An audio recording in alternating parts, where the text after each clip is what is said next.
Hello, guys. So today I will be sharing my overall experience with this class of 28 days.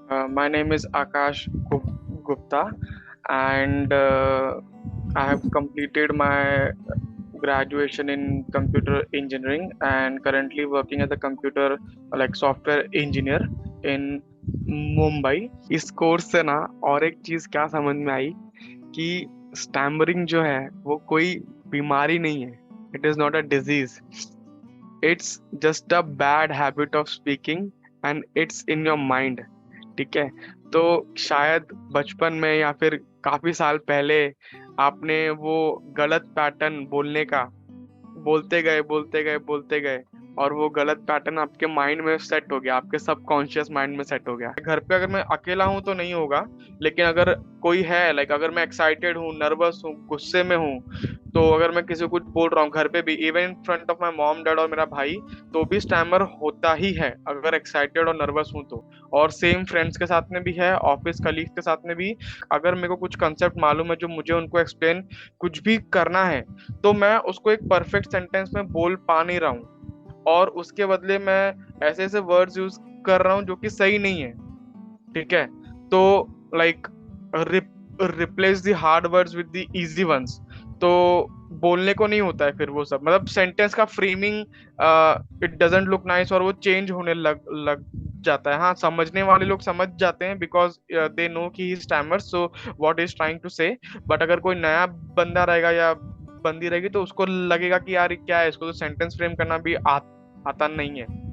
सो जब मेरा first day था, मुझे अभी भी याद है, मैं कुछ स्पेसिफिक वर्ड्स नहीं बोल पा रहा था. वो मैंने रिपीट भी किए और अब वापस रिपीट करूंगा, जो कि पनीर था, टुडे था. तो ये सब वर्ड्स मुझे, मैं उन पे अटकता था. लेकिन जब सर ने जो मुझे टेक्निक्स एक्सप्लेन की, बहुत सारी टेक्निक्स हैं, बट आपको कुछ टेक्निक्स ऐसे चुननी है जो आपके लिए ज़्यादा बेनिफिशियल है. तो मैंने देखा कि मेरे लिए फाउंडेशन रीडिंग, मतलब फाउंडेशन एक्सरसाइज जो थी, और आप ये बोल सकते हो माउथ स्ट्रेचिंग. ठीक है. धीरे बोलना, धीरे बोलो, पॉज लो, एक्टिव लिसनिंग करो. सो और हाँ, ब्रीदिंग करो और एंजाइटी ब्रीदिंग करो. तो मैंने ये ऑब्जर्व किया कि अगर आप अपने कंफर्ट जोन में हो, कंफर्ट जोन में कब आते हैं हम लोग, जब अपनी ब्रीदिंग नॉर्मल होती है, तो आप कहीं पर भी आराम से बोल सकते हो. जैसे अभी मैं आप लोगों के सामने बोल रहा हूँ विदाउट किसी एंजाइटी के.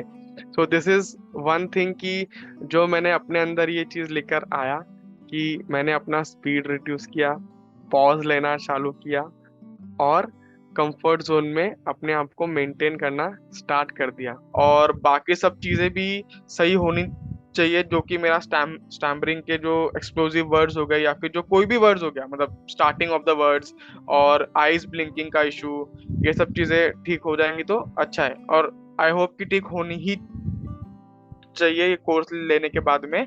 तो मोस्टली मैंने ऑब्जर्व किया लोगों को कि जर्नल बात जो कर रहे हैं, वो भी बीच बीच में इंग्लिश में बात कर रहे हैं, या फिर कुछ टॉपिक डिस्कस कर रहे हैं तो वो भी बीच बीच में इंग्लिश में बोल रहे हैं. ठीक है.